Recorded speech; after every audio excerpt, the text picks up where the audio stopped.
그러니까 난 이게 될까 싶었는데 완전 대박이었지. 교통조사기에서도 단순 사고로 결론을 내렸다니까. 아무도 날 의심하지 않아. 아니다. 장인놈이 날 석연치 않게 생각하는 것 같더라. 그래도 뭐 놓친 내가 뭘 할 수 있겠어? 당신한테 전 재산 몰빵으로 줬다는 호구 장인? 이발사라면서 무슨 돈이 그렇게 많대? 시골에서 이발소 하면서 개미 새끼처럼 하루 종일 일만 하는 놓친내라서 모아둔 게 꽤 많았나 봐. 여하튼 집사람 이용해서 돈도 다 뽑아먹었고 마누라는 곧 저승 갈 테니 보험금은 어마무시하게 들어오겠지. 보험이 6개지? 응. 사망보험 4개랑 자동차 사고보험 2개. 다 합치면 좋게 20억은 나올 거야. 3년 동안 보험료를 성실히 납부했으니 보험회사도 의심하지 않을 거야. 사연을 듣고 난 후 각자의 의견을 댓글로 남겨주시기 바랍니다. 사소한 댓글이라도 사연자분에게 큰 힘이 될 수 있습니다. 각색될 수 있고 사연자분의 입장에서 구성될 수 있습니다. 진성호 씨는 젊은 시절부터 묵묵히 일을 하며 살아온 사람이었습니다. 그는 작은 지방 도시에서 이발소를 운영하며 성실하게 일했고 결혼 후에는 평범하지만 안정된 가정을 꾸려갈 것이라고 기대했습니다. 아내와의 결혼 생활도 처음에는 그리 나쁘지 않았고 첫째 딸이 태어났을 때는 두 사람 모두 새로운 생명에 대한 기대감으로 가득 차 있었습니다. 그러나 딸이 태어나면서부터 아내의 얼굴에 점점 지친 빛이 들이오기 시작했습니다. 그녀는 육아가 버겁다고 했고 자신이 마치 한순간에 모든 것을 잃은 듯하다는 말을 자주 하곤 했습니다. 아내의 불만은 둘째 딸이 태어난 뒤 더욱 커졌습니다. 아내는 육아에 대한 스트레스로 성호 씨에게서도 멀어지기 시작했습니다. 그는 아내를 이해하려 했으며 육아를 나누려 했고 때로는 이발소 일이 끝난 뒤 늦은 밤까지 딸들을 돌보며 가정을 지키기 위해 노력했습니다. 그러나 그의 아내는 진성호 씨가 애써 바쳐온 마음을 외면했습니다. 딸들을 위한 그의 노력에 감사하기는커녕 더욱 큰 불만을 쏟아내며 그는 자신이 아무리 노력해도 결코 만족시킬 수 없는 벽 앞에 서 있는 기분이 들었습니다. 결국 아내는 어느 날 그에게 자유를 되찾고 싶다며 이혼을 요구했습니다. 그녀는 아이들에 대한 책임도 결혼 생활에 대한 미련도 모두 버리겠다는 듯이 매정한 말을 남겼습니다. 그는 그 말을 듣고 혼란과 슬픔에 빠졌습니다. 그는 아내의 행복을 위해 자신을 희생하는 것이 맞는 길인지 아니면 가정을 위해 끝까지 붙들어야 하는지 갈등했습니다. 하지만 아내는 그의 어떠한 설득도 들으려 하지 않았습니다. 그리고 얼마 후 아내는 짐을 꾸려 집을 떠났고 연락마저 완전히 끊어버렸습니다. 홀로 남겨진 진성호 씨는 아내가 떠난 빈자리를 절감하면서도 두 딸을 위해 무너지지 않기로 결심했습니다. 아내의 갑작스러운 이혼 요구와 부재 속에서 진성호 씨는 혼자서 두 아이를 키워야 한다는 막막한 현실을 받아들였습니다. 그는 더 이상 자신의 감정에 흔들리기보다 아이들을 위해 무엇을 해야 하는지에 집중하려 했습니다. 매일 새벽부터 늦은 밤까지 일하며 한 푼이라도 더 벌어 딸들을 먹이고 입히는데 최선을 다했습니다. 이발소는 그에게 더는 단순한 일터가 아니었습니다. 이제는 그곳이 자신과 두 딸을 위한 유일한 안식처이자 생계수단이었고 어린 딸들이 방과 후 놀이터처럼 들를 수 있는 그들의 두 번째 집이 되었습니다. 진성호 씨는 가끔 힘이 부치고 지칠 때면 아내가 그토록 싫어했던 육아의 무게가 얼마나 무거운 것이었는지 이해할 수 있을 것 같았습니다. 그럼에도 불구하고 두 딸을 지키겠다는 마음만큼은 한순간도 흔들리지 않았습니다. 어설프고 서툴지만 그는 아버지와 어머니의 역할을 동시에 감당하며 딸들에게 최선을 다했습니다. 그는 이발소에서 일할 때마다 두 딸을 위한 작은 미래를 쌓아간다고 믿었습니다. 이렇게 진성호 씨는 젊은 시절의 좌절을 가슴에 묻고 성실하고 묵묵히 살아가는 하루하루 속에서 두 딸을 위한 길을 닦아갔습니다. 두 딸은 진성호 씨가 모든 것을 바쳐 지켜온 소중한 존재였습니다. 그러나 믿기지 않고 있어서는 안 될 일이 일어났습니다. 갑자기 큰딸이 백혈병에 걸리고 만 것이었습니다. 평소에 건강한 모습만 보여주던 딸이었기에 아무것도 몰랐는데 어느 날 갑자기 놀다가 쓰러졌고 병원에 데려갔더니 백혈병이라는 진단을 받았습니다.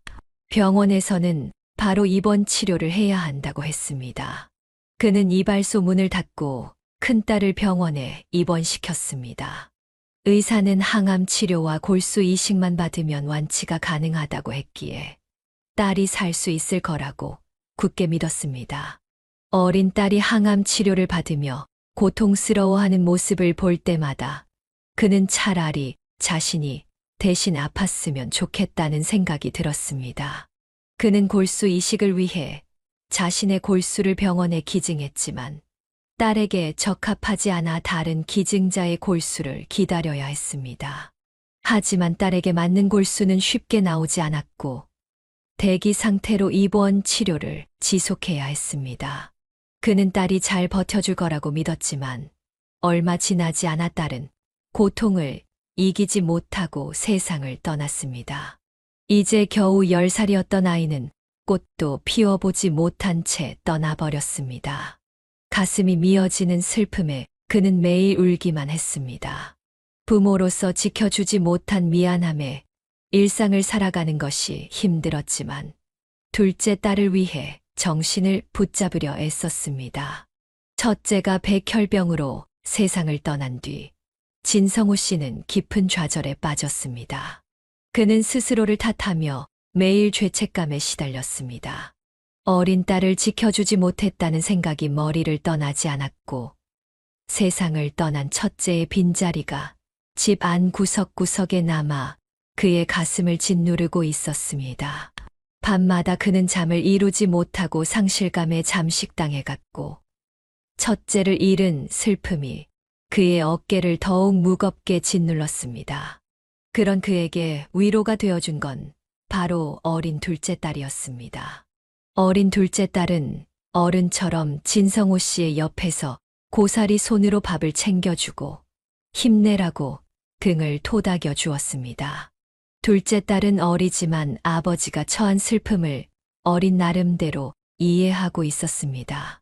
진성호 씨는 그런 둘째 딸을 볼 때마다 마음이 뭉클해졌습니다. 이렇게 의연하게 나를 위로해주는 아이 앞에서 더 이상 무너지면 안 되겠구나라는 생각이 가슴속에서 피어올랐습니다. 어느 날 밤 진성호 씨는 깊은 한숨을 내쉬며 잠든 둘째 딸을 내려다보았습니다. 어린 딸이 자신을 믿고 의지하며 자라나고 있는데 이렇게 좌절만 하고 있는 자신이 너무나 부끄러웠습니다. 그는 비록 세상이 줄곧 힘겹게 다가와도 자신을 지켜보는 둘째 딸을 위해 반드시 다시 일어서야겠다고 다짐했습니다. 그날부터 진성호 씨는 다시 정신을 차렸습니다. 그에게 남은 가족은 둘째 딸 하나뿐이었고 딸을 남부럽지 않게 키워내는 것이야말로 아버지로서 해내야 할 남은 인생의 전부라고 여겼습니다. 그는 딸의 작은 손을 잡으며 마음속으로 다짐했습니다.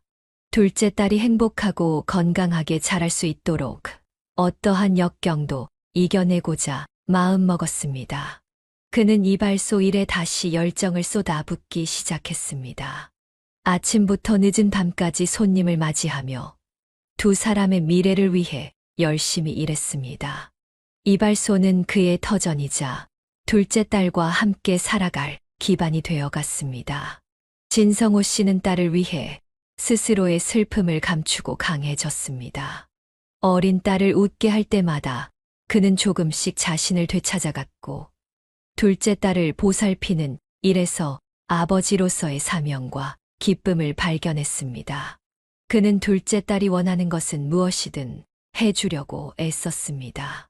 힘겨운 일상 속에서도 딸의 밝은 미소를 보며 진성호 씨는 하루하루 살아갈 힘을 얻었습니다.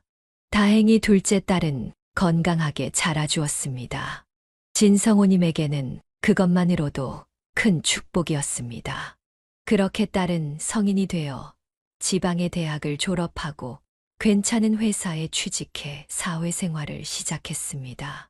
집에서 회사까지 거리가 있었지만 딸은 독립하지 않고 아버지와 함께 살기를 원했습니다. 공허했던 마음은 둘째 딸의 사랑으로 가득 채워졌고 진성호님은 더 바랄 게 없는 행복을 느꼈습니다. 평온한 일상을 이어가던 어느 날 딸이 28살이 되던 해에 결혼하겠다고 남자를 데려왔습니다. 사위가 될 사람은 서울 사람이었는데 지방 출장 중 딸과 인연이 닿았다고 했습니다. 사업을 하는 성실하고 바른 청년이었고 인성도 좋은 사람이었습니다. 좋은 소식이라 기뻐해야 했지만 진성호님은 왠지 모를 서운함과 아쉬움을 느꼈습니다. 금이야 오기야 키운 딸이었기에 그런 감정이 드는 것 같았습니다. 딸이 싱글벙글 웃으며 빨리 결혼하고 싶다고 말하자 그는 조용히 미소를 지으며 딸의 행복을 진심으로 빌어주었습니다. 딸의 행복을 위해서라면 못할 게 없었던 진성호님은 단번에 결혼을 승낙했습니다. 몇 주 뒤 서울에서 사돈 식구들과 대면하는 상견례를 치렀고 곧 결혼식까지 마쳤습니다. 딸은 사위와 서울의 둥지를 틀며 그와 멀리 떨어져 지내게 되었습니다. 그는 남은 인생을 딸에게 도움이 될 수 있도록 이발소에서 돈이나 많이 벌기로 마음먹었습니다. 딸은 사위와 신혼을 행복하게 보내고 있었는지 연락도 뜸해지고 진성호님이 보낸 문자의 답장도 잘 주지 않았습니다. 조금 서운하긴 했지만 새로운 인생을 살고 있는 딸을 이해하고 받아들였습니다. 명절이 되어야 딸을 볼 수 있었으니 서울에서 가정을 꾸리고 직장 생활까지 하느라 시간을 내기 힘든 것 같았습니다. 그래서 가끔 그가 시간을 내어 서울로 올라가 딸과 사위에게 선물을 사주고 맛있는 것도 먹이며 돌아오곤 했습니다. 그렇게 3년이 지났을 무렵 딸과 사위가 연락도 없이 그를 찾아왔습니다. 아무것도 모르는 상태에서 딸이 등장하니 그는 두 배로 반가웠고 기뻤습니다. 그는 딸을 끌어안으며 말했습니다. 우리 딸내미가 아빠 보려고 일부러 온 거야. 아이고, 감동해서 눈물이 나올 지경이구만. 딸은 웃으며 대답했습니다. 아빠, 놀랐지? 아빠 보고 싶어서 내가 무작정 내려오자고 했어. 아빠, 박서방도 아빠가 많이 보고 싶었대. 진성호님은 딸과 사위를 보며 고맙다는 듯 웃었습니다. 그래. 아이고 정말 고맙구나. 박서방, 그간 잘 지냈나? 몸은 건강하지? 사업은 어떤가? 사위는 활짝 웃으며 대답했습니다. 네, 장인어른, 모든 게 좋습니다. 진성호님은 바로 토종닭 2마리를 사와 자식들에게 삼계탕을 끓여주었습니다. 시골 닭은 도시와는 다르니 실컷 먹고 몸이나 보신하거라. 딸 내외는 싱글벙글 웃으며 닭을 먹었고 배가 부르자 진성호님이 사는 이야기를 듣고 싶다며 이발소에 대해 물었습니다. 장인어른, 이발소는 잘 되시나요? 이런 작은 도시에서 장사하시면 거의 다 단골이시겠네요. 진성호님은 고개를 끄덕이며 말했습니다. 절반은 단골이고 다른 마을에서도 많이들 와. 하루에 50명은 오는 것 같구만. 옛날에 비하면 지금은 그럭저럭 먹고 살만하지. 사위는 놀라며 말했습니다. 50명이요? 이발비가 10,000원이니까 하루에 50만 원을 버시는 거네요. 장인어른 실력이 대단하신가 봐요. 진성호님은 미소 지으며 답했습니다. 아니야. 그냥 보통이지. 이 사람들이 정이 많아서 계속 날 찾아주는 거야. 그래서 일을 줄이지 못하고 매일 바쁘게 일하고 있는 거지. 하루에 12시간씩 서서 일하느라 아주 힘들다고. 이야기를 나누던 중 딸과 사위는 부탁이 있다며 말을 꺼냈습니다. 아빠, 우리가 오늘 여기 온 건 아빠가 보고 싶어서도 맞지만 사실은 요즘 사업이 조금 흔들리고 있어서 새로운 투자자가 필요하대요. 사위도 고개를 숙이며 말했습니다. 장인어른, 면목 없습니다. 제가 소영이를 데려가면서 평생 호강시켜주겠다고 했는데 꼴이 이렇게 됐네요. 사업이 많이 어려운 건 아니고요. 경쟁 업체가 많아져서 확장할 계획입니다. 여기에 장인어른이 힘을 보태어 주신다면 저로서는 조금 수월하게 갈 수도 있을 것 같습니다. 사위의 청산유수 같은 말솜씨에 진성호님은 잠시 망설였지만 딸이 도와달라고 하니 아비로서 가만히 있을 수 없었습니다. 그래. 얼마나 필요하냐? 사위는 아주 큰 금액을 말했고 진성호님은 거의 전 재산을 다 줘야 할 상황임을 알았습니다. 그래도 어쩔 수 없었습니다.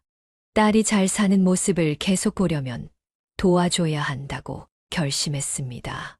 그는 그동안 딸을 위해 저축해둔 통장을 내놓았고 부족한 부분은 집을 담보로 대출을 받겠다고 했습니다. 이복의 박서방, 내가 해줄 수 있는 건 다 해주겠네. 대신 내 부탁도 들어줘야 하네. 사위는 고개를 끄덕이며 대답했습니다. 장인어른, 말씀만 하십시오. 무슨 부탁이든 다 들어드리겠습니다. 진성호님은 사위의 눈을 바라보며 진지하게 말했습니다. 내 딸 아프게 하지 말게나. 몸도 마음도 항상 건강하게 해줘야 해. 자네가 옆에서 잘 살펴주고 아껴주고 사랑해주란 말이네. 만약 내 딸을 힘들게 하거나 다치게 하면 절대 가만두지 않을 거야. 무슨 말인지 알겠나? 사위는 고개를 숙이며 답했습니다. 여부가 있겠습니까? 당연히 제가 할 도리입니다. 장인어른이 이렇게 부탁하시니 더 확실하게 지켜드리겠습니다. 그는 전 재산을 사위에게 주며 딸을 다시 한번 잘 부탁한다고 말했습니다. 그러자 딸은 눈시울을 붉히며 말했습니다. 아빠, 미안해. 내가 효도를 해도 모자랄 판에 이렇게 아빠 재산을 받아버려서 내가 나중에 진짜 호강시켜 줄게. 사위가 크게 성공하면 멋진 집도 한 채 사드리고 빵빵한 외제차도 한 대 뽑아줄게. 진성호님은 웃으며 답했습니다.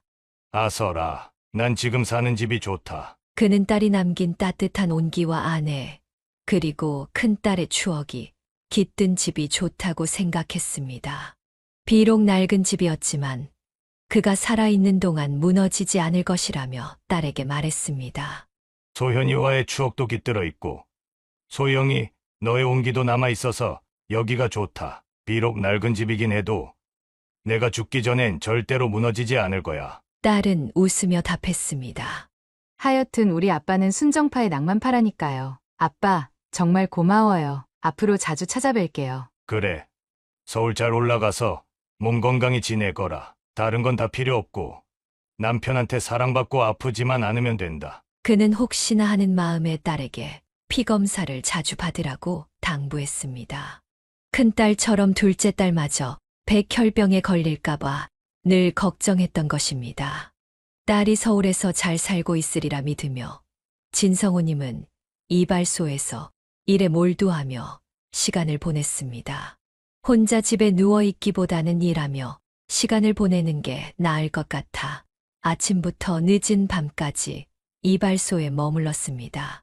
딸과 사위가 다녀간 지 한 달이 지나고 마침 딸아이 목소리가 듣고 싶던 참에 사위에게서 전화가 걸려왔습니다.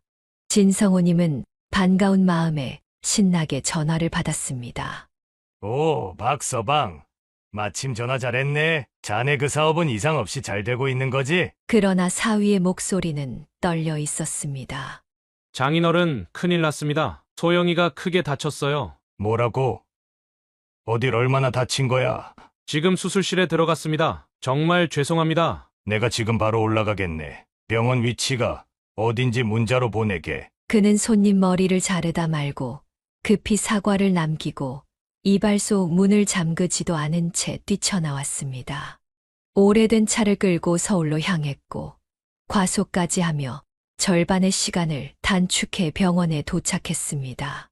수술실 앞에서 초조하게 앉아있는 사위의 모습을 보고 큰 목소리로 외쳤습니다. 박서방. 이게 어찌 된 일이야? 내 딸이 어쩌다가 사고가 난 거야? 장인어른, 죄송합니다. 이게 다 저 때문입니다. 사위는 사고에 대해 설명했습니다. 사위가 운전하는 차에 딸이 조수석에 탔고 고속도로를 달리던 중사위가 졸음운전을 하다 갓길에 고장으로 서 있던 덤프트럭을 들이받았다고 했습니다. 진성호님은 말을 듣고 두 손으로 머리를 감싸며 괴로워하며 눈물을 흘렸습니다. 아내와 큰딸을 잃은 것도 모자라 이제 막내딸마저 위험에 처하니 정신이 온전하지 못했습니다. 한참 동안 울고불다 사위의 상태를 확인했습니다. 딸과 한 차에 있었는데도 사위는 믿기지 않을 만큼 멀쩡해 보였습니다. 진성호님은 따지듯이 물었습니다. 박서방, 자네는 왜 아무렇지 않은 거지? 자네가 졸음운전해서 사고가 났다고 하지 않았나? 그런데 왜 자네는 멀쩡하고 내 딸만 수술실에 들어간 거야? 도대체 어떻게 사고가 난 거냐고. 장인어른, 죄송해요. 조수석 쪽만 덤프트럭 뒤를 박아버렸어요. 그래서 저는 다치지 않았습니다. 정말 죄송합니다. 다치더라도 제가 다쳤어야 했는데 면목이 없습니다. 장인어른. 세상에, 어떻게 이런 일이. 그래서 내 딸은 어떻게 되는 건가? 의사가 뭐라고 하면서 수술실에 들어갔어. 저도 잘 모르겠어요. 정신이 없어서 무슨 말을 했는지 기억이 나질 않아요. 그는 가슴이 찢어질 것 같은 고통을 느끼며 병원 복도를 다니는 의사들에게 딸의 상태를 물었습니다. 그러나 돌아오는 대답은 없었고 그저 수술실 앞에서 의사가 나오길 기다리라는 말뿐이었습니다. 그는 아직 슬퍼할 수 없다는 생각에 정신을 바짝 차리고 기다렸습니다. 몇 시간 뒤 초록색 수술복을 입은 의사가 수술실 문을 열고 나왔습니다. 진성호님은 바로 물었습니다. 선생님, 제 딸 어떻게 됐습니까? 무사합니까? 저희는 최선을 다했습니다. 이제부터는 환자의 의지가 중요합니다. 그게 무슨 말입니까? 위험하다는 말인가요? 섣불리 판단할 수는 없지만 아직은 위험한 상황입니다. 중환자실에서 며칠 두고 봐야 할 것 같습니다. 진성호님은 다리에 힘이 풀려 주저앉았고 참아왔던 눈물이 터져 나오며 오열했습니다. 옆에 있던 사위도 눈물을 터뜨리며 자신의 잘못을 탓하며 얼굴을 때리기도 했습니다. 진성호님은 중환자실로 옮겨진 딸을 보기 위해 자리를 옮겼습니다. 꽉 막힌 유리 너머로 산소호흡기를 착용한 딸은 말라 있었고 작은 움직임도 보이지 않았습니다. 진성호님은 분노를 억누르지 못한 채 사위의 가슴을 치며 말했습니다. 자네 나랑 약속하지 않았나? 내 딸 아프게 하지 않겠다고 말이야. 그런데 이게 무슨 일이야? 죄송합니다. 장인어른, 입이 10개라도 드릴 말씀이 없습니다. 제가 저기 누워 있어야 했는데 정말 죄송합니다. 진성호님은 사위를 탓했지만 그걸로 달라질 것은 없다는 사실을 깨닫고 비난을 멈췄습니다. 그는 사위와 함께 뜬 눈으로 이틀을 지새우며 딸이 깨어나기를 애타게 기다렸습니다. 그는 딸의 상태가 어떤지 의사와 간호사들에게 수십 번을 물었지만 그들은 쉽게 입을 열지 않았습니다. 그러다 수술을 맡았던 의사가 다가와 그에게 마음의 준비를 해야 할 것 같다는 말을 했습니다. 그는 그 말을 듣고 소리를 지르며 딸을 살려내라며 의사의 넉살을 잡고 행패를 부렸습니다. 병원 보안요원들이 몰려와 진성호님을 말리자 그는 결국 실신하고 말았습니다. 큰딸을 보낸 것도 모자라 막내딸까지 보내야 한다니 정신을 붙들기가 어려웠습니다. 몇 시간 만에 깨어난 그는 응급실의 철제 침대에 누워 링거를 맞고 있었습니다. 그는 마음을 가라앉히고 이성을 찾으려 했지만 충격은 쉽게 가시지 않았습니다. 링거 바늘을 뽑고 다시 중환자실 앞에 서서 딸을 지켜봤습니다. 여전히 딸은 미동도 없이 산소 호흡기에 의지한 채 누워 있었고 그의 가슴은 무너졌습니다. 모든 것이 꿈이 아니라는 사실에 그는 깊은 절망과 분노를 느꼈습니다. 계속 딸을 지켜보던 그는 사위가 보이지 않는 것을 깨닫고 전화를 걸었습니다. 그러자 사위는 회사에 급한 일이 생겨 출근했다며 쾌활한 목소리로 대답했습니다. 진성호님은 사위의 목소리에 의아함을 느끼고 다시 들어봤지만 사위의 태도는 여전히 편안했습니다. 장인어른, 제가 지금 많이 바쁩니다. 회사 일이 사정이 없으면 돌아가지 않는 걸 이해해 주세요. 그리고 제가 거기 계속 붙어 있는다고 소영이가 금세 깨어나는 것도 아니지 않습니까? 장인어른도 어디 사우나 같은 데 가셔서 눈 좀 붙이세요. 진성호님은 격분하여 말했습니다. 자네 지금 일이 손에 잡히나? 그리고 사우나에 가서 자라고? 지금 할 소리인가? 내 딸은 사경을 헤매고 있는데 박서방, 자네는 아무렇지 않은 거야? 사위는 담담하게 대꾸했습니다. 아직 화가 덜 풀리셨군요. 이성을 좀 찾으셔야겠네요. 장인어른, 저 지금 바쁘니까 나중에 통화하도록 하겠습니다. 전화 끊습니다. 사위는 전화를 일방적으로 끊어버렸습니다. 진성호님은 분노를 주체할 수 없었습니다. 이 사고가 누구 때문에 일어난 일인데 사위는 회사에서 일을 하고 있다니 믿을 수가 없었습니다.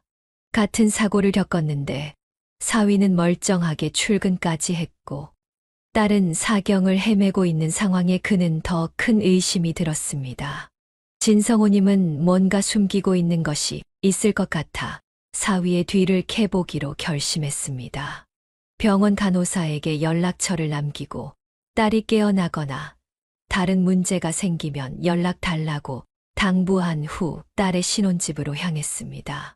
신혼집 앞에 도착하자 이삿짐 직원들이 짐을 빼고 있는 광경을 목격했습니다. 당장 사위에게 전화를 걸었더니 사위는 이사가 예정된 일이었다며 어쩔 수 없다고 대답했습니다. 다른 집주인이 들어와야 해서 아파트를 비워줘야 한다는 설명이었습니다. 진성호님은 딸이 생사를 오가는 상황에서 이사를 한다는 것이 너무 이상했습니다. 더 큰 의심을 품고 병원으로 돌아와 사위와 다시 대면했습니다. 자네 지금 이 상황에서 이사를 하는 게 말이 된다고 생각하나? 사위는 짜증 섞인 목소리로 대답했습니다. 장인어른, 제가 말씀드렸잖아요. 이사는 전부터 계획한 일이라고요. 당장 다른 사람이 이사를 들어와야 해서 집을 비워줘야 한다고요. 절 이상한 놈으로 생각하시는데 좀 불쾌합니다. 진성호님은 혼란스러운 마음을 숨기고 조용히 물었습니다. 정말 그런 건가? 내가 괜히 시비로 자네 불편하게 만든 거야? 네, 그렇다니까요. 아, 그리고 제가 집에서 노는 사람도 아닌데 왜 자꾸 전화를 하십니까? 소영이가 깨어나면 간호사들이 알아서 연락을 줄 테니 여기 죽치고 있어도 달라질 건 없습니다. 그래. 자네 말이 맞네. 내가 괜히 자네를 괴롭힌 것 같구만. 가서 일 보게. 무슨 일 있으면 바로 연락해 주게. 진작 그러시지. 알겠습니다. 진성호님은 옅은 미소를 보이며 사위의 삐뚤어진 넥타이를 바로잡아 주었습니다. 사위는 향수를 진하게 풍기며 병원을 떠났고 진성호님은 사위 몰래 뒤를 따랐습니다. 조금 전 넥타이를 만지며 사위에게 소형 마이크를 붙여 두었기 때문에 1km 이내에서 대화 내용을 엿들을 수 있었기 때문이었습니다. 진성호님은 사위의 뒤를 밟아 차를 타고 따라갔습니다. 사위는 회사 사무실 앞에 도착해 건물로 들어갔고 진성호님은 근처 주차장에 차를 세웠습니다. 소형 마이크의 소리가 잘 들리는지 확인해 보니 회사 내에서 사위가 나누는 일적인 대화가 들려왔습니다. 특별히 의심스러운 부분은 없었지만 진성호님은 해가 질 때까지 주차장에서 기다리며 사위의 움직임을 지켜봤습니다. 이윽고 회사 건물에서 나온 사위는 차를 타고 고급 아파트 단지로 향했습니다. 진성호님도 뒤따라갔지만 경비원이 그의 차를 막아서며 주민이 아니면 출입할 수 없다고 했습니다. 그는 할 수 없이 차를 돌려 공영 주차장에 주차하고 걸어서 아파트 단지를 둘러보기로 했습니다. 진성호님은 사위의 목소리를 듣기 위해 1km 반경 안으로 들어가야 했습니다. 그러나 많은 아파트 사이를 헤매느라 이어폰에서는 지지직거리는 소리만 들렸습니다. 그렇게 한참을 돌아다니던 중 사위의 목소리가 선명하게 잡혔습니다. 그는 더 잘 들으려고 이리저리 몸을 움직였고 잡음 하나 없이 깔끔하게 들리는 사위의 목소리가 이어폰에 흘러들어왔습니다. 자기야, 오늘 병원에서 보니까 집사람 오래 버티지 못할 것 같더라. 그는 누구와 통화하는 건지 궁금해하며 귀를 기울였고 곧 상대방의 목소리가 이어졌습니다. 희소식이네. 역시 내 계획이 제대로 먹혔지. 덤프트럭 뒤에 갖다 박으면 누구든 저승길이라니까. 기적이 아닌 이상 자기 마누라는 절대 깨어나지 못할 거야. 사위는 상대방의 말에 만족스러운 듯 대답했습니다. 그러니까 난 이게 될까 싶었는데 완전 대박이었지. 교통조사기에서도 단순 사고로 결론을 내렸다니까 아무도 날 의심하지 않아. 아니다. 장인놈이 날 석연치 않게 생각하는 것 같더라. 그래도 뭐 놓친 내가 뭘 할 수 있겠어? 그는 두 주먹을 불끈 쥐고 사위와 상대방의 대화를 계속 들었습니다. 상대방은 혀를 차며 말했습니다. 당신한테 전 재산 몰빵으로 줬다는 호구 장인 이발사라면서 무슨 돈이 그렇게 많대? 시골에서 이발소 하면서 개미 새끼처럼 하루 종일 일만 하는 노친네라서 모아둔 게 꽤 많았나 봐. 여하튼 집사람 이용해서 돈도 다 뽑아먹었고 마누라는 곧 저승 갈 테니 보험금은 어마무시하게 들어오겠지. 보험이 6개지? 응. 사망보험 4개랑 자동차 사고보험 2개. 다 합치면 좋게 20억은 나올 거야. 3년 동안 보험료를 성실히 납부했으니 보험회사도 의심하지 않을 거야. 내가 보험 설계사로 일하면서 얼마나 많은 연구를 한 줄 알아? 여하튼 우리가 3년 동안 계획한 일이 성공할 것 같아. 곧 떼부자가 돼서 하와이로 뜰 수 있겠네. 이게 다 자기 덕분이야. 처음에 자기가 사람 하나 보내버리고 보험금 타자고 했을 때 뭔 소린가 했는데 완벽한 계획이었다니까. 우리가 연애할 때 한 목 땡겨서 은퇴하고 해외 가서 살자던 계획이 드디어 눈앞에 다가온 거지. 내가 대단한 연인이지? 그런데 욕심이 더 생기지 않아?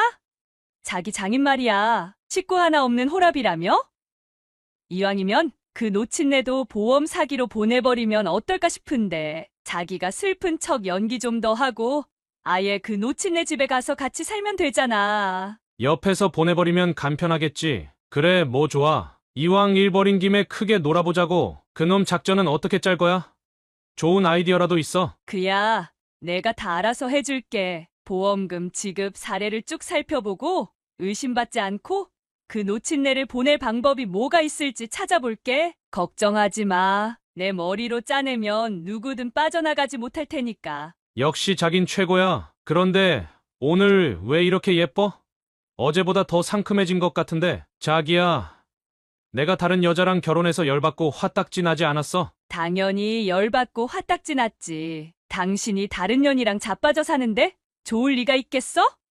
그래도 뭐 20억이면 참을 만해. 자기는 평생 내 남자로 남을 거니까 잠깐 빌려줬다고 생각하면 돼. 그래서 그년이랑 사는 건 좋았어? 상대방은 비웃으며 말했습니다. 좋긴 뭐가 좋아. 외모도 내 스타일 아니고 성격도 까칠하고 잠자리도 그저 그렇고 여자는 자고로 자기처럼 스킬이 좋은 여자가 최고지. 하여튼 밝히기는 그럼 우리 축배를 들 겸 침대로 옮길까? 진성호님은 사위가 상간녀와 단순히 바람을 피운 것이 아니라 처음부터 딸을 해칠 목적으로 접근해 결혼까지 한 사실을 깨달았습니다. 사위가 상간녀와 짜고 끔찍한 범죄를 계획했다는 대화를 듣자 피가 거꾸로 솟는 것 같았습니다. 이제야 왜 사위만 멀쩡한지 그 이유를 알게 되었습니다. 진성호님은 분노를 이기지 못하고 곧장 경찰서로 향했습니다. 그는 딸이 사고로 중환자실에 있다는 사실을 알리고 사위와 상간녀가 나눈 대화의 녹음본을 경찰에게 들려주었습니다. 형사들은 녹음을 듣고 화들짝 놀라며 자리에서 일어나 즉시 사위를 찾아가겠다고 했습니다. 영장이 바로 나오지 않았기에 일단 현행범으로 긴급 체포하고 추가 증거를 확보해 감옥에 보낼 계획이었습니다. 진성호 님도 형사들 뒤를 쫓아 사위의 집 앞으로 달려갔습니다. 그는 분노를 참지 못하고 사위에게 주먹을 날리려 팔을 들었지만 형사들이 붙잡아 주먹을 날리지는 못했습니다. 그는 분노의 침까지 흘리며 소리를 질렀지만 사위는 오히려 피식 웃고 있었습니다. 진성호님은 사위에게 고래고래 소리를 질렀습니다. 이 나쁜 자식! 뭐가 좋다고 희죽거려? 감히 내 딸을 그렇게 만들어 보험금 타먹으려고 미친 짓을 벌이다니! 이 야만적인 짐승 같은 놈들아! 너희 둘을 내가 가만두지 않을 거야! 평생 감옥에서 나오지 못하게 만들어줄 거라고! 그러자 사위는 억울한 척 대꾸했습니다. 장인어른 무슨 말씀이세요? 제가 소영이를 해치고 보험금을 타려고 했다고요? 그게 말이나 되는 상상입니까? 경찰들이 영장도 없으면서 이렇게 날 데려온 것도 장인어른이 녹음한 음성 때문에 자신감이 넘쳐서 그러시는 건가요?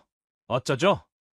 그거 우리가 그냥 상상하며 떠든 말일 뿐이에요. 게다가 불법으로 얻은 증거는 법적 효용이 없다는 것쯤은 알고 계셔야죠. 우리가 잡혀 들어가도 변호사를 선임하면 바로 빠져나올 수 있습니다. 그래도 용기가 가상하시네요. 녹음기까지 채우시고 이렇게 수갑까지 채우셨으니 대단하세요. 진성호님은 사위의 비웃음에 참지 못하고 소리쳤습니다. 뭐야, 이 자식아! 다 끝난 상황인데 정신 못 차리고 웃어. 하늘이 존재한다면 넌 절대 빠져나오지 못할 거야. 지금 내가 들이마시는 이 공기가 사회에서 마시는 마지막 숨일 거다. 평생 감옥 안에서 썩어가는 냄새나 맡으면서 살게 해줄 거야. 사위는 여전히 당당한 표정으로 답했습니다. 마음대로 욕하세요. 사위는 진성호님을 조롱하며 당당하게 경찰차에 올랐고 그도 분노를 참지 못하고 경찰서로 따라갔습니다. 그러나 경찰서에서 사위가 선임한 변호사가 등장하자 상황은 달라졌습니다. 변호사는 불법 녹취로 얻은 증거는 무용지물이라며 훈방 조치를 요구했습니다. 두 사람의 대화만으로는 죄를 따지기 어렵다며 법적 조항들을 줄줄이 읊었고 결국 영장이 나오지 않아 형사들은 사위와 상간녀를 몇 시간 만에 풀어줄 수밖에 없었습니다. 진성호님은 분통이 터져 왜 그냥 풀어주느냐고 소리를 질렀지만 형사들은 어쩔 수 없는 상황이라며 그를 달래고 추가 증거를 확보해 꼭 구속시키겠다고 약속했습니다. 그는 억울함과 분노로 눈물을 흘리며 경찰서를 나섰고 중환자실로 돌아가 딸을 지켜봤습니다. 딸은 여전히 미동도 없이 산소호흡기에 의존하고 있었고 진성호님의 마음은 점점 더 병들어 갔습니다. 한참 동안 딸을 멍하니 바라보다 그는 결심했습니다. 딸을 이렇게 만든 두 사람에게 복수하기 전까지는 눈물을 흘리지 않겠다고 다짐했습니다. 그날 이후 그는 병원과 사위 집 근처를 배회하며 녹음기가 탄로 났으니 눈으로만 증거를 찾으려 노력했습니다. 하지만 형사들도 찾지 못한 증거를 그가 찾는 것은 어려웠습니다. 몰래 엿보며 사위를 미행하기도 했지만 어느 순간 사위가 그의 시야에서 사라졌다가 뒤에서 그를 발견하고 말았습니다. 사위는 진성호님의 등을 툭툭 치며 비웃는 듯 말했습니다. 장인어른 여기서 뭐 하세요? 누굴 미행하는 중이세요? 진성호님은 분노를 억누르지 못하고 외쳤습니다. 너 이 개자식! 놓친 내가 고생을 참 많이도 하시네. 미행하려면 좀 그럴듯하게 하셔야죠. 다 티나게 뭐 하는 겁니까? 사위는 냉소를 지으며 말을 이어갔습니다. 이미 끝났어요. 증거 따위 하나도 없어서 아무것도 못 하신다고요? 내가 얼마나 철저하게 계획한 일인데 이렇게 따라다니지 말고 오늘 내일 하는 당신 딸이나 보살피세요. 진성호님은 이를 악물며 사위에게 소리쳤습니다. 이 악마 같은 놈! 쓰레기 같은 인간아! 넌 곱게는 못 죽을 거다! 진성호님은 분노에 휩싸여 주먹을 휘둘렀지만 사위는 젊고 몸이 빨라 그의 주먹을 모두 피했습니다. 사위는 비웃으며 도발했습니다. 이제 주먹질까지 하시려고요? 내가 그렇게 바보처럼 당할 줄 알았어요? 당신은 몸도 머리도 나한테 상대가 안 돼요. 실컷 떠들어 보시죠. 당신이 한 말 아무도 들어주지 않을 겁니다. 하늘이 알고 땅이 알고 있다지만 법은 증거가 있어야 하는 거 아시잖아요. 진성호님은 화를 주체하지 못하고 외쳤습니다. 내가 한 짓은 절대 지워지지 않아! 하늘이 알고 땅이 알고 있다고! 곧 천벌을 받을 거야! 사위는 비웃으며 다시 입을 열었습니다. 이봐요. 놓친네 형사들도 다 포기했단 말입니다. 증거가 없어서 영장도 못 내잖아요. 헛고생하지 말고 당신 딸한테 가서 빨리 떠나라고 전해주세요. 사위의 막말에 눈이 뒤집힌 진성호님은 다시 주먹을 휘둘렀습니다. 진성호님은 사위의 빠른 속도를 따라가지 못하고 허공만 가를 뿐이었습니다. 사위는 낄낄거리며 도망가면서 손을 흔들고 조롱했습니다. 조만간 난 대박 터뜨려서 이 나라 떠날 거야. 당신이 할 수 있는 건 아무것도 없어. 무슨 말인지 알겠어요? 진성호님은 그 순간 깨달았습니다. 딸이 깨어나지 못하면 자신이 직접 사위를 끝장낼 것이라고 결심하게 되었습니다.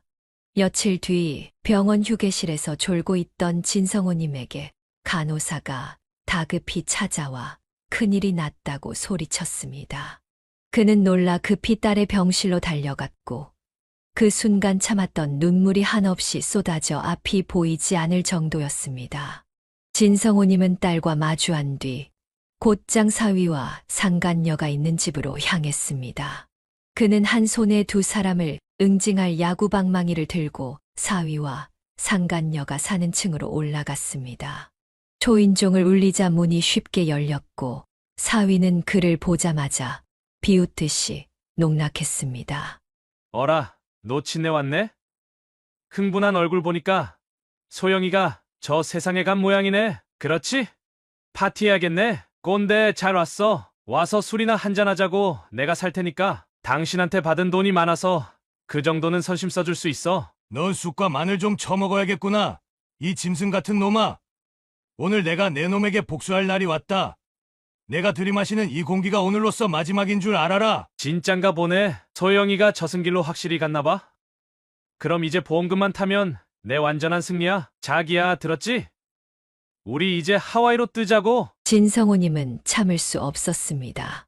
그는 곧장 야구방망이를 휘둘렀고 사위는 피하지 못하고 바닥에 쓰러져 고통스러운 신음을 냈습니다. 이어 상간녀에게도 달려들어 방망이를 휘둘렀고 결국 두 사람 모두 바닥에 쓰러졌습니다. 사위는 핸드폰을 꺼내 일일이에 전화를 걸었습니다. 당장 나가지 않으면 경찰 부를 거야. 조용히 나가면 그냥 넘어가 줄 테니까 몇 대 맞아주는 걸로 끝내자고. 진성호님은 침착하게 대답했습니다.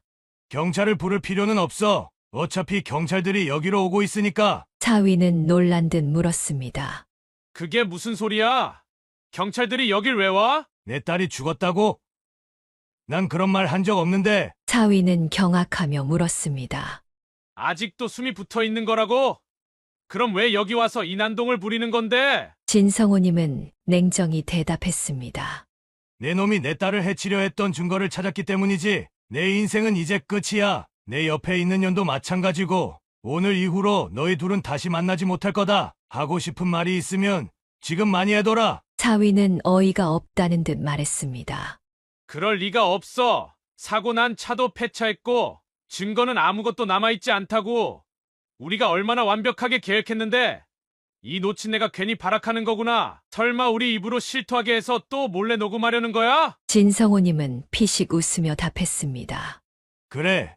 그렇게 나와야지. 내가 순순히 불면 재미가 없지 않겠냐? 너희가 자수라도 해서 감형이라도 받으면 나와 내 딸이 억울하잖아. 사위는 여전히 자신만만하게 말했습니다. 아무리 증거를 가져와도 우린 잡히지 않아. 내 변호사가 한 방에 훈방시켜준 거 봤잖아. 진성호님은 비웃으며 대답했습니다. 그래. 내가 그런 식으로 나오길 바랐다. 내가 오늘 너희를 보러 온 건 니들 보는 게 지금이 마지막이기 때문이다. 그는 방망이를 휘두르며 두 사람을 응징했습니다. 그러던 중 현관문이 열리며 형사들이 들어와 그를 제지했습니다. 사위는 아파하며 형사들에게 소리쳤습니다. 형사님들, 저 노친네 좀 빨리 치워주세요. 왜 여기 온 건지 모르겠지만 지금 잡아가야 할 사람은 저 노친네입니다. 그러자 형사 중 한 명이 영장을 꺼내며 말했습니다. 박유아 씨, 조인영 씨, 당신들을 보험 사기 및 진소영 씨를 해치려 한 혐의로 체포합니다. 묵비권을 행사할 수 있으며 변호사를 선임할 수 있습니다. 자, 수갑 차고 따라오시죠. 사위는 얼굴이 하얗게 질리며 발악했습니다. 뭐야? 이거 나 무슨 증거로 날 체포하겠다는 거야? 영장 내준 검사 이름 대봐. 증거 조작한 거지? 증거가 뭔지 당장 말해봐. 진성호님은 사위의 절망적인 외침에 피식 웃으며 형사 대신 대답했습니다. 이 개자식아. 내 딸이 바로 증거다. 그는 딸이 사고에서 회복해 의식을 차렸다는 소식에 사위와 상간녀가 사는 집으로 달려갔습니다. 딸은 지난주에 일반 병실로 옮겨져 오늘 눈을 떴으며 이제는 말도 할 수 있다고 했습니다. 딸이 모든 걸 기억하고 있었다고 사위에게 말했습니다. 소영이가 다 말해줬어. 내 놈이 갑자기 야밤에 여행을 가자고 해서 따라 나섰고 차에 타자마자 내가 건넨 바카스를 마시고 잠들었다고 했다. 달아남은 내 딸이 증거자. 증인이고 목격자야. 알아들어. 내 인생도 내 애인도 이제 끝이야. 너희 둘은 절벽 위에 서 있는 셈이라고. 사위는 얼굴이 창백해지며 말을 더듬었습니다. 그게 무슨 소리야? 소영이가 깨어났다니 그리고 다 기억하고 있다고? 이게 다 무슨 개소리야? 의사가 분명 가망 없다고 했는데 어떻게 깨어날 수가 있지? 뭔가 잘못됐어. 진성호님은 차가운 눈빛으로 사위를 바라보며 말했습니다. 내가 한 짓을 하늘이 용서하지 않으려나 보지. 어쨌든 오늘이 사회에서 내가 숨쉬는 마지막 순간이야. 내 미친 보험 설계사 애인까지 함께 이제 둘이 펜팔이라도 하며 플라토닉 사랑을 하겠지. 둘이 영원히 만날 일은 없을 테니까. 아니야, 그럴 리 없어. 이건 꿈일 거야. 뭔가 잘못됐다고. 진성호님은 사위의 말을 무시하며 형사들 사이를 비집고 들어가 방망이를 들어 사위의 다리를 갈겼습니다. 그러자 사위는 짐승처럼 울부짖었습니다. 결국 사위와 보험 설계사 상간녀는 영장 체포를 당해 경찰서로 끌려갔습니다. 그 시각 진성호님은 다시 병원으로 달려가 일반 병실에서 식사 중인 딸과 마주했습니다. 그는 사위와 상간녀가 체포된 소식을 전했습니다. 우리 딸 괜찮니? 밥은 맛있어? 딸은 미소 지으며 대답했습니다. 아빠, 오셨어요? 오랜만에 밥 먹으니 맛있네요. 그러면서 사과하듯 말을 이었습니다. 아빠, 미안해요. 이 바보 같은 딸 때문에 고생이네요. 그 자식이랑 상간녀는 어떻게 됐어요? 진성호님은 딸을 다독이며 말했습니다. 내가 돼지같이 패주고 오는 길이다. 지금 두 놈은 경찰서에 잡혀가서 조사받고 있어. 형사들이 내 증언을 바탕으로 감옥에 보내줄 거야. 딸은 안도하며 말했습니다. 아, 다행이다. 그런 짐승들이 활개치고 다니면 다른 사람들도 위험해질 테니까요. 이렇게 잡혀 들어가서 천만다행이에요. 진성호님은 딸을 자랑스러운 듯 바라보며 말했습니다. 소영아, 내가 깨어나서 잡힌 거야. 그렇지 않았으면 증거가 없어. 단순 사고로 종결됐을 거라고. 소영아, 고맙다. 딸은 미소를 지으며 대답했습니다. 아빠, 내가 아빠를 두고 어디 가겠어요. 이젠 지긋지긋할 때까지 아빠 곁에 붙어 살 거예요. 진성호님은 웃으며 딸의 손을 잡았습니다. 그래, 아빠 옆에서 지겹도록 살아라. 천년만년 아빠랑 같이 살아보자고. 딸은 몸을 회복했고 한 달 뒤 사위와 상간녀의 재판에 증인으로 나서 모든 피해 사실을 자세히 증언했습니다. 판사는 엄중한 처벌을 내리며 재판봉을 두드렸고 사위와 상간녀는 망연자실한 얼굴로 끌려갔습니다.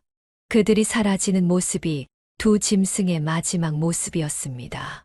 이후 진성호님과 딸은 사위에게 돌려받을 돈과 피해 보상금까지 모두 챙겼습니다. 딸은 도시 생활이 더 이상 싫다며 고향으로 돌아와 진성호님과 함께 지내게 되었습니다. 두 사람은 아내와 큰딸이 있는 납골 땅을 찾아가 고맙다고 인사드리며 앞으로도 지켜달라고 부탁했습니다. 진성호님은 이발사로 계속 일했고 딸은 보상받은 돈과 진성호님의 도움으로 작게나마 서점을 차렸습니다. 딸은 과거의 일로 후유증이 있긴 했지만 서점 주인으로 꿋꿋이 살아가며 남자와의 연애는 아직 두렵다며 집과 서점만 오가고 있었습니다. 시간이 흘러 사건이 지난 지 2년이 된 지금 딸은 건강을 회복했고 더는 치료가 필요하지 않은 상태가 되었습니다. 진성호님은 딸과 함께 생활하며 예전보다 훨씬 행복한 삶을 살고 있었습니다. 여기까지가 진성호님의 사연이었습니다. 해피엔딩이 마음에 듭니다. 사연을 듣고 댓글을 남겨주시기 바랍니다. 사소한 의견일지라도 사연자분에게는 큰 힘이 됩니다. 노골적인 악성 댓글은 사연자분에게 상처가 될 수 있으니 삼가주시기 바랍니다.